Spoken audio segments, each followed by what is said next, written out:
Bem-vindos a mais um podcast Papo de Dentista, o podcast da Vatec Brasil. Hoje nós vamos comentar um assunto muito interessante. Eu tenho certeza que tem muito dentista por aí que tem dúvida. Marketing odontológico, o que fazer e o que não fazer. E as nossas convidadas de hoje são a Cecília Vaz, que é coordenadora do marketing da Vatec. Bem-vinda, Cecília. Oi, gente. E a Paola Gonzalez, que é dentista, é mestre e doutora em ciências odontológicas e é coordenadora de projetos na agência Doacom. Bem-vinda, Paola. Muito obrigada, pessoal. É uma honra estar aqui hoje. Então, vamos conversar um pouquinho sobre o marketing odontológico. Eu tenho certeza que tem muita gente com dúvida no que pode aparecer na propaganda ou que não pode, como veicular essa propaganda. Então, me digam, como é que a gente pode começar o marketing de uma clínica ou marketing de um consultório? Como é que o dentista começa a se organizar para realmente entrar no mundo do marketing? Eu acho que isso é um ponto que muita gente tem dúvida, né? Eu mesma vim da área de tecnologia, da área hospitalar, e não fazia ideia das regras do marketing odontológico, né? E um dia aqui conversando com você, a gente tentando regulamentar nossas comunicações, a gente acabou vendo na revista do CRO, foi a revista cá? Foi no jornalzinho do CRO. Foi no jornalzinho do CRO, a gente viu assim, uma pergunta muito interessante. Você tem aí para ler para eles saberem? Claro, vamos lá aqui, ó. Sou cirurgião dentista e quero divulgar o Harmonize Day no meu consultório, que será um dia dedicado exclusivamente para atendimentos de harmonização orofacial. É permitido esse tipo de anúncio? E aí teve a resposta aqui do pessoal da equipe do CRO, né? O tema é o CROSP Responde, né? E eles colocaram que esse tipo de divulgação, assim como o Botox Week, ou mês da ortodontia, ou a campanha do clareamento dental, é considerado infração ética, pois configura ato de comercialização da odontologia, aliciamento de pacientes e promove concorrência desleal e desvalorização da profissão. Então, aí, né, que surgiu a dúvida, então, peraí, como a gente faz, né? A gente tem que fazer a propaganda, o paciente tem que saber que o meu consultório está aqui, que o que eu faço, o que eu pratico aqui em termos de especialidade odontológica, mas, ao mesmo tempo, tem coisas que eu não posso dizer. Então, o que pode e o que não pode. Exatamente. E aí a gente ficou com essa dúvida. Caramba, eu que já sou de marketing, vim de hospital, não fazia ideia que isso não podia. Putz, vamos falar com uma pessoa que entenda disso, que possa clarear nossa mente. Isso é uma dúvida de um profissional de marketing que já trabalha numa área de odonto e imagina para o dentista. Com certeza. Ninguém explica isso na faculdade, né? Não. Então, meninas, de fato, o marketing é super importante para as clínicas odontológicas como um todo, né? Para qualquer serviço hoje em dia, né? A gente não pode pensar em abrir alguma coisa, ou, de fato, até um dentista que presta serviço em outras clínicas não trabalhar o seu marketing pessoal, o marketing da clínica, né? Só que a gente está na área da saúde, e dentro da área da saúde tem o nosso código de ética. Tem para advogado, tem para fisioterapeuta, tem para médico, e como não poderia ser diferente, tem para nós, dentistas, né, na odontologia. E nesse código de ética, mostra lá o que a gente pode, que caminhos que a gente pode seguir, que caminhos que a gente não deve seguir, o que é infração ética. Um dos pontos abordados pela Karina é justamente essa questão do Botox Day, Harmonize Day, né? Como tem uma questão logística ali com o Botox, que uma vez que você faz a diluição, você precisa usar todo o conteúdo o mais rápido possível, então começou essa história de tentar concentrar todos os pacientes no mesmo dia, né? E aí surgiu essa história do Botox Day, e aí outras áreas, né, começaram também a se apropriar disso. Então, hoje em dia a gente tem o alinhador Day, né? O implante Day. O Scan Day. O pessoal que usa o escaneamento, né? Que faz escaneamento oral, tem o Scan Day também. Ainda não tinha visto. E acaba que não pode, né? O CFO, o CRO, enfim, já se posicionaram bastante em relação a isso. Hoje em dia a gente tem um canal muito legal, que são as redes sociais, eles se posicionam lá, o que pode, o que não pode, vira e mexe, tem algum post falando sobre isso. Tem também canal no YouTube, né, tanto o CRO de São Paulo, quanto outros também, outras regionais, tem canal no YouTube que discutem essa parte, né? E um dado super interessante é que a maioria dos processos éticos que ocorrem dentro do CRO é por publicidade irregular. Então, normalmente por base de denúncia, né? Um dentista faz lá alguma coisa que não pode, alguém vai lá e faz a denúncia, um fiscal do CRO vai lá, de fato constata que não pode, e aí abre esse processo, né? A pessoa normalmente tem que regularizar a propaganda ali, né? Para poder não ter nenhum tipo de consequência ali, que seria a multa. Eu nem imaginava isso, que a maior parte dos processos era por conta de marketing indevido. Também não. Até se a gente for ver, né, é um dos pontos que a gente mais acaba vendo nas publicações do CROSP, né? Tem bastante, o que eu mais acompanho é o de São Paulo, né? Mas tem muito conteúdo voltado para essa questão da publicidade e propaganda, justamente por conta dessa alta incidência que tem aí de processos. Então já fica a dica aí, o pessoal que está preocupado com marketing, já entra lá no site do CRO de São Paulo, né, do CROSP, que, como a Paola está dizendo aí, tem dicas importantes para a gente fazer o marketing correto, né? A gente não pode cometer nenhuma infração ética. É bem provável, né, Paola? Não sei se você concorda. Essas denúncias que vão para o CROSP provavelmente é de concorrência, né?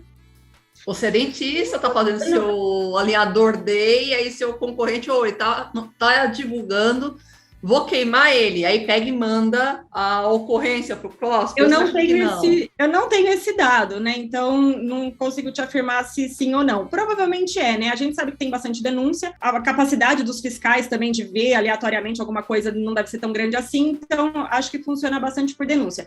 A gente, inclusive, experimentou na pandemia, né, em que os fiscais estavam em casa e não poderiam estar na rua fazendo essa fiscalização, que normalmente acontecia assim antes da pandemia, né?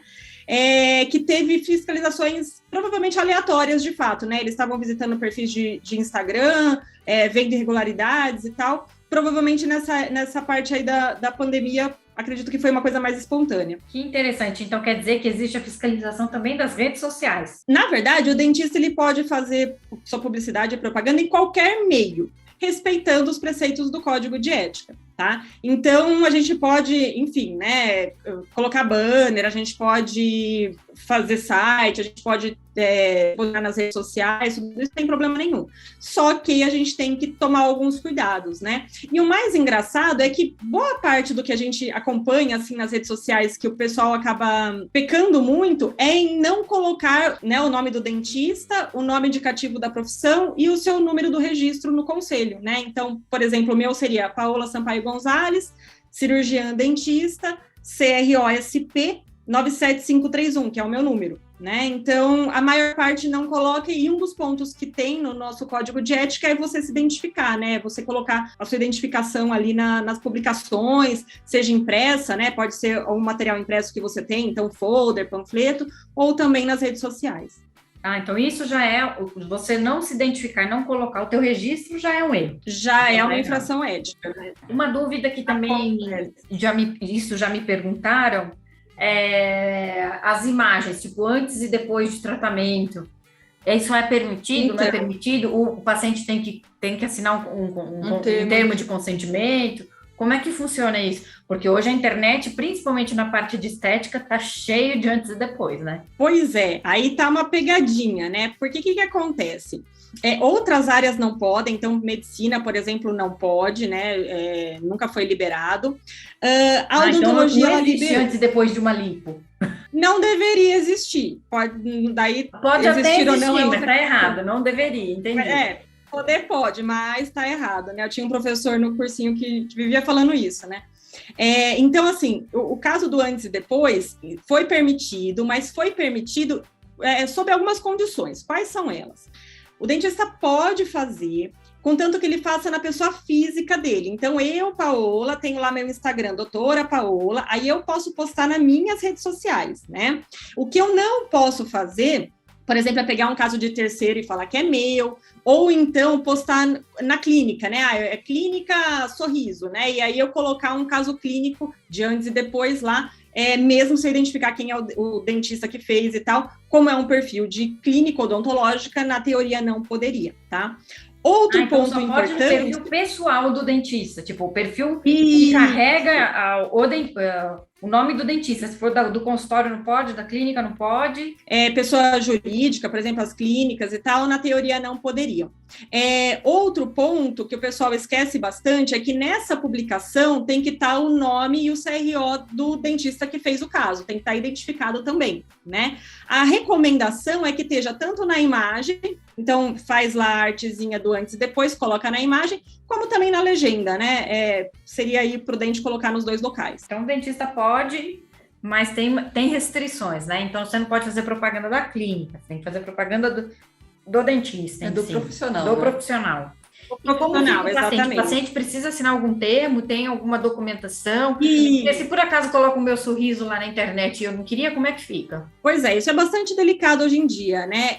Lembrando que a própria resolução que não torna mais como uma infração ética publicar casos de antes e depois, ela traz que um dos preceitos é justamente esse, o paciente tem que aceitar, né, tem que saber que a imagem dele vai ser usada para isso. No caso da resolução, eles colocam como um termo de consentimento, livre esclarecido. O termo correto seria uma autorização de uso de imagem, que um dentista vai colocar que ele vai utilizar essa imagem para tal e tal finalidade, o paciente tem que estar ciente que vai ser exposto em rede social, por exemplo, né? Então, tem que ter esse cuidado. Na minha visão, esse cuidado, assim, lógico, o dentista ele quer se divulgar, temos um lado aqui, mas o outro lado é a relação com o paciente, né? Imagina você, às vezes, está sendo exposta numa rede social, seu sorriso está ali, né? Enfim, às vezes o seu antes, né? Você foi procurar justamente um dentista para tratar ali alguma coisa que estava te incomodando e às vezes está postado em rede social, muitas vezes identificado, né? Porque quando a gente posta só o sorriso, tudo bem, a maior parte das pessoas não vai saber de quem é, você não consegue identificar ali, mas o paciente que é o dono daquele sorriso, ele sabe identificar, de repente, seus familiares. Então, é uma questão super delicada aí, né? Para um bom relacionamento com o paciente, eu acredito que é super indicado a gente pedir essa autorização, ver se ele se sente confortável, se é uma pessoa que já é mais reservada, de repente, não pedir de fato, né? Assim, tentar ter esse feeling para não ultrapassar alguma barreira com o paciente ali que poderia deixá-lo desconfortável. Porque você pode, inclusive, acabar perdendo o paciente. Sim. Se o paciente não gostar, né, se for contrariado, ele pode simplesmente falar, não quero mais, não vou. É uma invasão de privacidade ali, né? A gente tem que lembrar disso, né? A nossa boca é a nossa privacidade. Então, se é um paciente mais aberto, mais, né, uma personalidade mais aberta, de repente, tudo bem você pedir, mas se você vê já que é um paciente mais fechado, que não se posiciona tanto em rede social e tal, às vezes não é uma boa, né? Então, mesmo que o caso tenha ficado lindo, maravilhoso, o dentista, né, na minha opinião, tem que ter esse feeling ali para cada paciente, para não estremecer a relação ali paciente-profissional, que de tudo é o que a gente tem de mais importante, né? Quando a gente coloca o antes e o depois, a gente também tem aquela preocupação de não identificar o paciente. Então, você não pode pôr o rosto do paciente inteiro, né? Você só põe, geralmente, um sorriso, ou só põe uma região que você está tratando e tal. Agora, como é que funciona na nossa parte, no sentido de publicação de uma radiografia? Por exemplo, você quer fazer propaganda, como a gente faz aqui com a Cecília, propaganda da Vatec, mostra, olha, meu equipamento é legal, olha que panorâmica bonita ele faz. E aí você mostra a panorâmica de um paciente. Como é que funciona? Tem que ter autorização tal qual. Agora, outra dúvida, Paola. Por exemplo, a clínica, o profissional de marketing foi lá, fez uma publicidade indevida e a empresa foi notificada pelo CRO. Quem responde por isso? É a pessoa de marketing, é o dentista, é o responsável técnico? Isso, o que acontece, né? Quando é o dentista a pessoa física, é ele mesmo quem vai responder. Quando é uma clínica, tem que ter um responsável técnico. E aí, no caso, é ele que vai responder ali perante ao CRO, né? Normalmente, quando é alguma coisa menos grave e tal, normalmente você tem uma notificação, você faz as adequações, prova que você adequou, e aí eles não levam o processo para frente, né? Agora, vamos supor que você seja reincidente ou que seja alguma coisa muito grave e tal, aí de fato vai se abrir um processo no conselho para averiguar os fatos e caber as devidas consequências ali. E quais são as punições mais comuns nesses casos? O que a gente tem? Desde advertência reservada, censura pública, até a suspensão do exercício profissional. Então, existe a possibilidade do dentista perder o CRO? Até a cassação do exercício. Então, a gente tem desde a advertência reservada até censura pública, a suspensão do exercício profissional em 180 dias ou 30 dias, até a cassação do exercício profissional. Então, vejam que assim... A cassação significa você não pode mais atuar como dentista, perdeu o seu registro no conselho. Você não é mais dentista. É claro que para isso, né, lógico que não é assim tão fácil, né? Às vezes precisa ser alguma coisa muito grave ou ser reincidente em muitas coisas, mas, assim, uma das possibilidades é você ser cassado. Que o responsável técnico da clínica vai responder, né? Junto ao processo do CRO, porque a clínica fez uma divulgação indevida e, lógico, que é o responsável técnico que vai responder por isso. Mas e se esse responsável técnico contratou uma agência ou alguma pessoa para fazer esse marketing? Vamos supor, ele não tem o conhecimento, né? Porque geralmente o responsável técnico é um dentista, e pode ser que ele não tenha esse conhecimento todo, né? Em termos de o que pode e o que não pode, né? E aí ele contrata um profissional do marketing que às vezes também não está acostumado a lidar com a área odontológica, então também não está ali tão up-to-date, né, no que pode e o que não pode.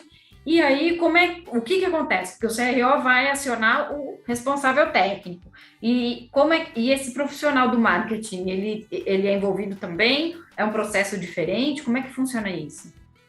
Então, na verdade, quando você aceita ser responsável técnico de uma clínica, você precisa saber o que é isso, né? Porque um dos pontos, além de outros, é justamente você zelar pela publicidade e propaganda regular. Agora, o que acontece? Não adianta você chegar lá no fiscal, né, e falar assim, então, sabe o que é? Eu não sabia.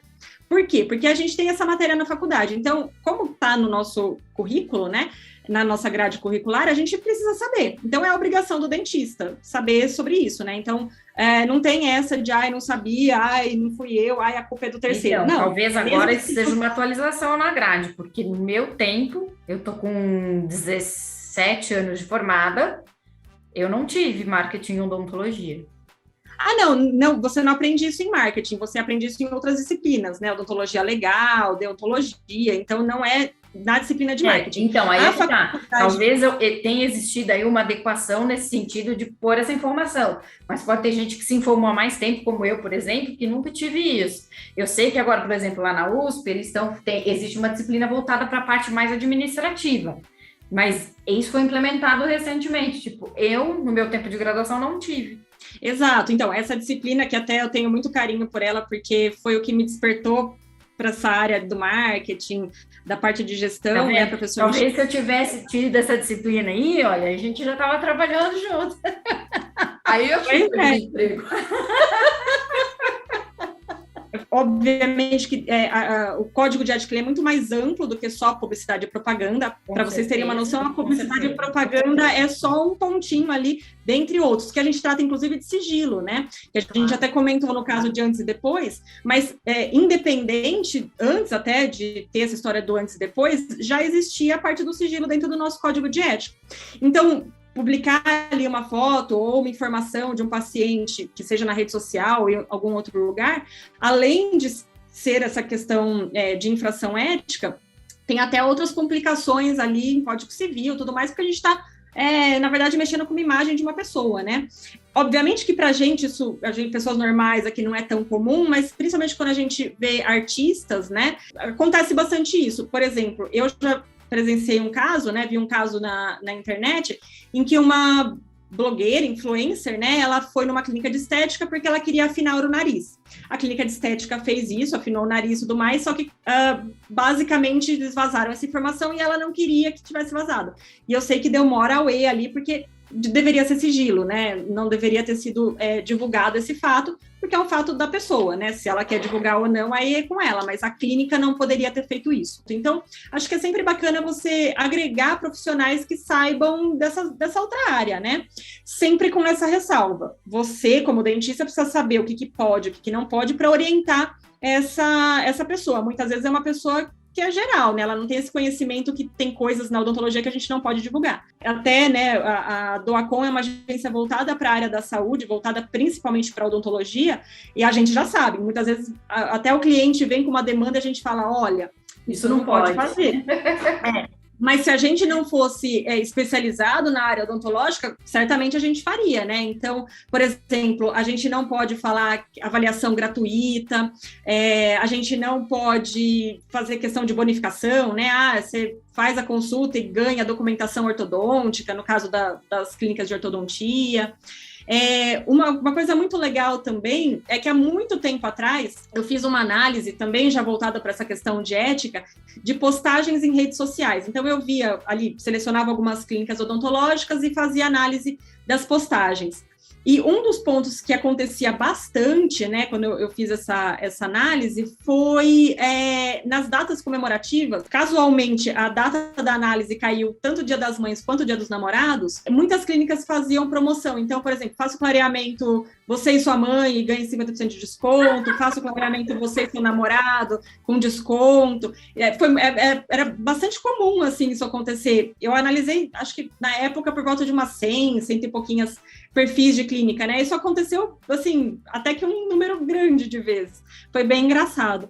Então, para você ver, né? O pessoal acaba fazendo coisas que não podem, muitas vezes porque não sabem, de fato, e muitas vezes até sabem, mas acabam correndo o risco ali de cometer uma infração ética, né? E quando eu estava na pós fazendo o doutorado, teve alguns alunos que chegaram dessa disciplina que existe agora, de marketing né, que envolve a parte mais business da coisa, porque eu confesso para vocês, eu saí formada, eu não sabia o preço numa restauração. Então, como administrar? Você vai montar um consultório? Bom, um consultório é uma mini empresa, como é que você administra isso? Sei lá. E não só isso, acho que hoje em dia, né, a gente tem uma realidade que vem se transformando aí na odontologia. Então, antigamente a gente se formava e abria o consultório, né? Hoje em dia, por questões de mercado, enfim, né, diversas outras questões, muita gente trabalha para outras pessoas, para outras clínicas, né? E aí que eu acho também que é super importante, trabalhar o marketing pessoal. Então, assim, muitas vezes você não vai precisar fazer formação de preço e tal, porque é o preço que é tabelado ali pela clínica, mas você tem que fazer o seu marketing pessoal, tem que construir o seu nome nas redes sociais, porque amanhã ou depois você vai para algum outro lugar e tal, a pessoa... O paciente te acompanha.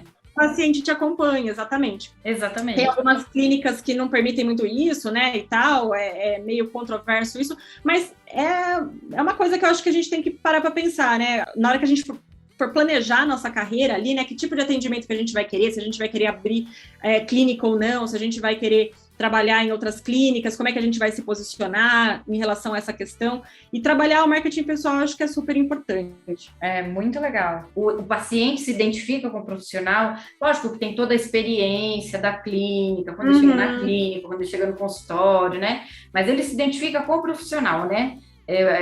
Como você disse, o nosso foco é muito pessoal. Então, é um profissional que vai mexer ali. Então, você tem que se identificar, você tem que se sentir segura, tem que se sentir confortável. Então, se você cuidar do seu marketing pessoal, lógico, o paciente vai te seguir para onde for. Exato, acho que isso deveria ser o objetivo de boa parte aí do pessoal que atende em várias clínicas, em vários locais, por conta disso, né? Agora, óbvio, é uma faca de dois gumes, porque a clínica também teve ali o esforço, às vezes, de marketing para trazer aquele paciente até a clínica. E aí, o profissional, às vezes, acaba saindo de lá e levando esse paciente. Então, é uma questão meio delicada, né? Enfim, mas eu acho que todo profissional devia ter essa questão do marketing, até porque chama também, né? Então, quer dizer, às vezes eu vou trabalhar numa clínica e muitos pacientes ali que eu já conquistei ao longo da minha carreira vão atrás de mim, né? Então, tem o outro lado também. Então, deixa eu só entender, Paola, só para ficar claro. Se um dentista está lá na clínica dele, além de todos os tratamentos dentários que ele faz a parte de harmonização também. Aí vai lá, uma blogueirinha de sucesso, fala assim, olha, eu não quero pagar, mas eu quero fazer o tratamento. Se eu divulgar a sua clínica, você faz de graça? O cara, beleza. Eu faço o tratamento, você me divulga. Não pode. É infração ética, não, na teoria não poderia. Vamos supor, não é ele, vamos supor que o cara é esperto e ele falou assim, olha, a blogueirinha tal veio aqui na minha clínica para fazer harmonização facial, olha só como ela ficou bonitona. Não, ela colocou nas redes sociais dela que foi na clínica dele, e aí? Se ela foi lá e fez o tratamento e quer falar bem dele, ok, mas o problema é que você não pode induzir a isso, entendeu? Com parcerias. né? Tem até um vídeo no próprio canal do CRO de São Paulo, eles têm uma série de videozinhos bem bacanas, assim, fica super claro, de fato, né? Mas eles falam o que pode e o que não pode. É um vídeo que acho que tem uns 3 minutos e alguma coisa, assim, ele é meio longuinho, mas, assim, ele dá uma visão tão clara nesse sentido, assim, é bem direto, olha, isso pode, isso não pode, isso pode, isso não pode. E lá tá bem claro que isso não pode. É infração ética, né?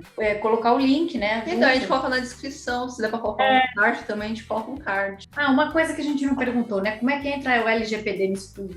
Pois é, a LGPD ela é uma lei, a Lei Geral de Proteção de Dados, que vai um pouco de encontro com essa questão do sigilo, né? Só que a gente é muito além, né? Então, assim, o dentista ele tem que tomar cuidado ali com as informações do paciente, o prontuário. O prontuário do paciente tem todas as informações dele ali, né? Identificáveis. Então, tem o nome, tem documentos, tem onde ele mora, telefone, endereço, tudo mais, né?